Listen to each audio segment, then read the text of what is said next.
do some goddamn COVID discourse.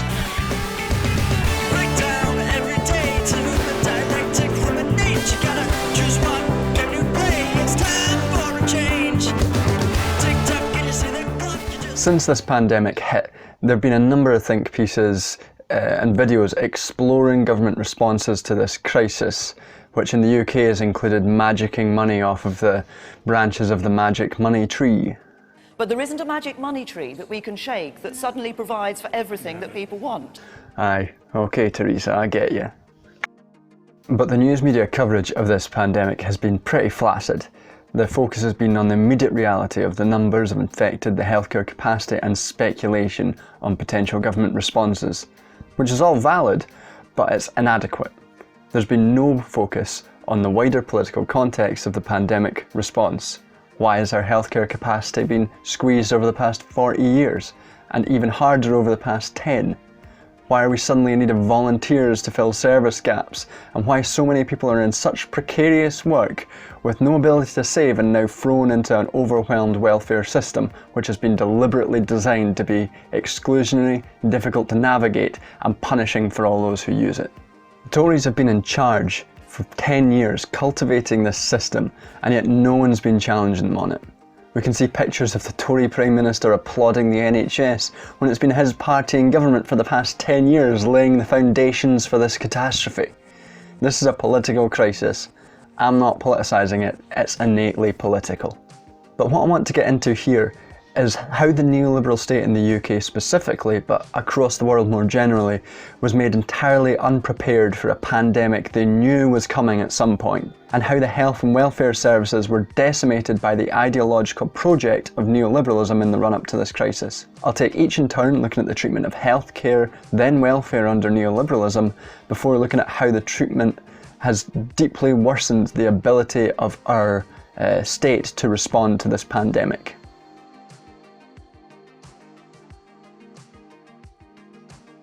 So I've talked about neoliberalism loads of times on this channel, and I won't do a deep dive on it here. If that's something that you'd like me to do specifically, just let me know in the comments and I'll probably end up doing it. Instead, today I'll just sketch out some features of neoliberalism and let my descriptions of healthcare and welfare do the definitional work. So in brief, neoliberalism is an ideology within capitalism that tries to push market logic, that is, an exchange of money for services, and a narrative of individual responsibilities into new areas of life. Healthcare and welfare are often the areas that we can see this most clearly in terms of policy dimensions. And in my view, austerity, which is the project of massive cuts in government spending supposedly to balance the budget, wasn't just an effect of this neoliberal ideology, but a method of further embedding it into our system. But we have had to take some hard choices across the public sector in relation to public sector pay restraint.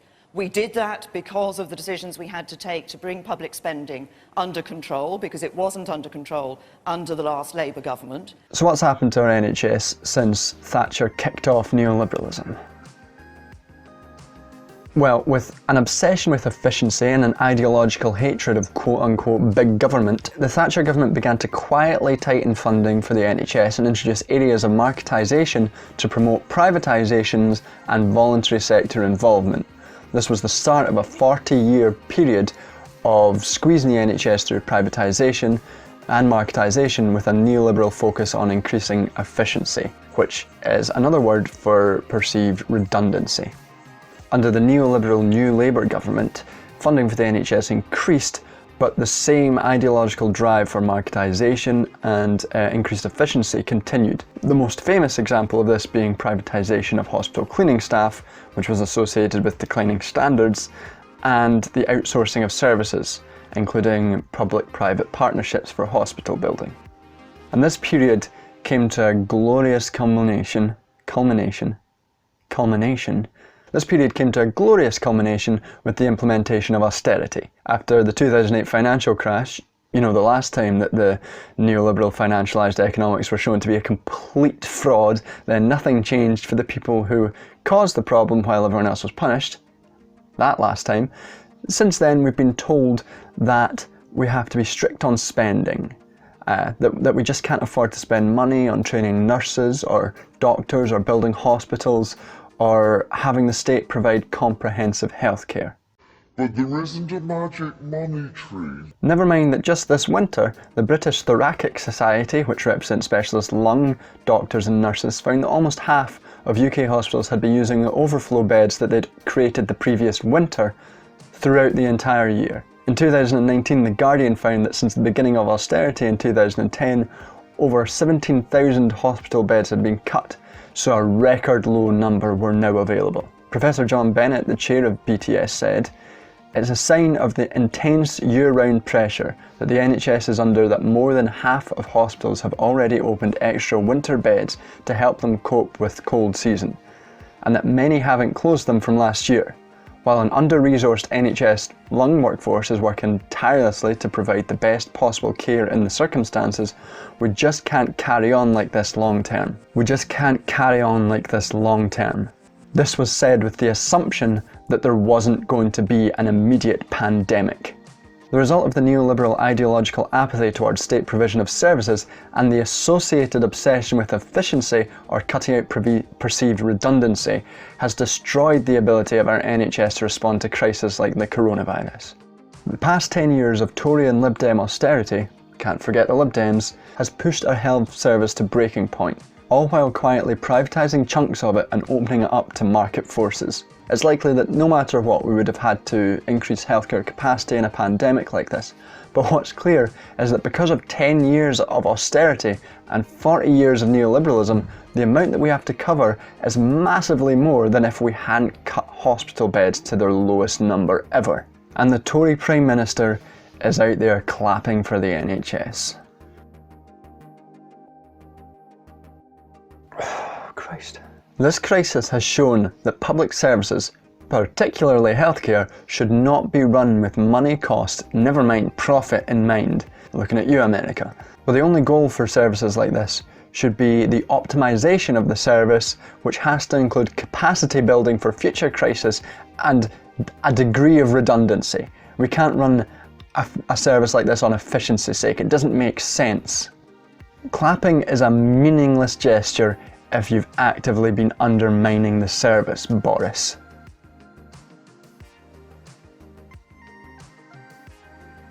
So our healthcare system was pushed to its limit by hostile government, meaning its ability to deal with COVID-19 has been significantly challenged.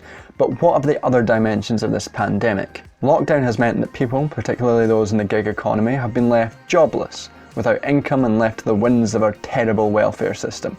For those who are employed, the government has offered some support, and for the self-employed they've offered support from June, but they too are left to deal with the welfare system until then. So let's take a look at the story of welfare under neoliberalism and why it's so unprepared for crisis. Since Thatcher's reforms, the purpose of welfare has been reconceptualised from a safety net to stop those who find themselves unable to work from, dying, to a system which creates low-wage, insecure reserve army of labour from which private firms can fill low-wage roles.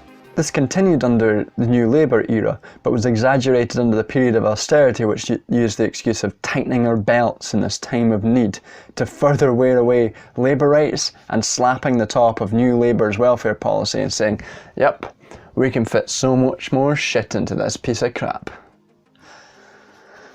And they came up with universal credit, a welfare system so bad that the UN described its rollout as a human rights disaster. It's a system which requires an internet connection to apply, a 5-week wait before you get your £250 to £300 per month. Average UK rent is £600 per month, but higher in London.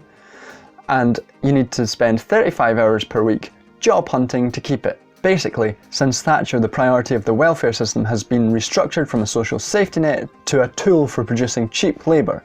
So in a crisis like this, pandemic, it's been asked to do something that it's entirely ill-equipped and not designed to deal with.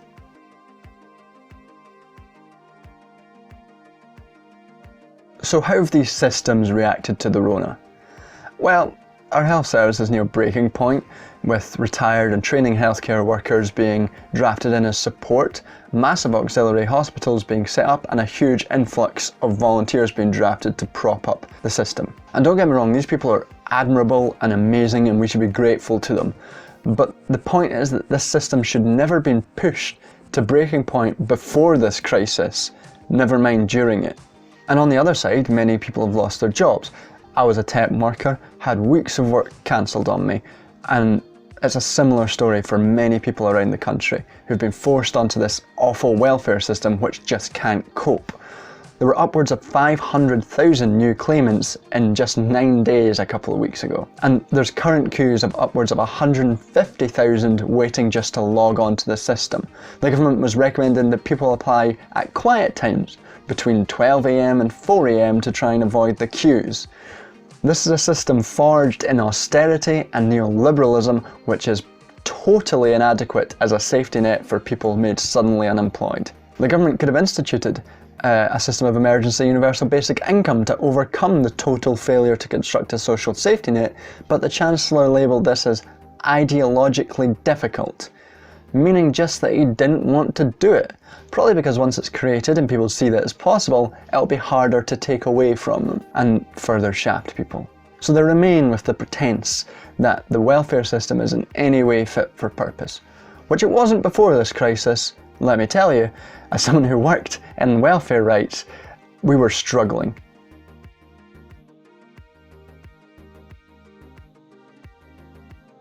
So, say I was the incoming leader of the Labour Party, how would I react to this crisis? Would I make milquetoast calls for national unity? Would I treat the people responsible for this with kid clubs?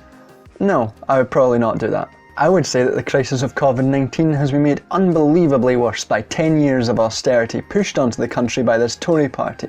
I would say that this austerity has been shown to be a completely needless tactic to enrich their Tory friends at the expense of our health service, our welfare and the lives of people across the country. I would say that this is shown by the fact that they're now just plucking money out the air. And I would tie this argument to the current shambolic and scrambling response to this crisis. I would say that Labour would never prioritise the wealth of a few rich friends over people's lives and our health service. That's just what I would do. Free advice, Keir. Free advice from a man drinking Tennent's at 2 o'clock on a Sunday. I would say that this does represent a weak point in the neoliberal capitalist order though, and we shouldn't let the inadequacies of a Labour Party be the inadequacies of our movement. Like 2008, the fragility and deep failures of the system are being laid bare, and with an organised movement of workers we could deal a death blow to capitalism. That's what we need, an organised movement of workers. We need to take this spirit of camaraderie with our healthcare staff and extend it to each other and against this system. We can make sure that the economy works for us, not for a few corporations, and we can do it now. Alright, thanks for watching. This was a bit of a angry one today. Being stuck inside is getting to me. Anyway, I hope you've enjoyed it.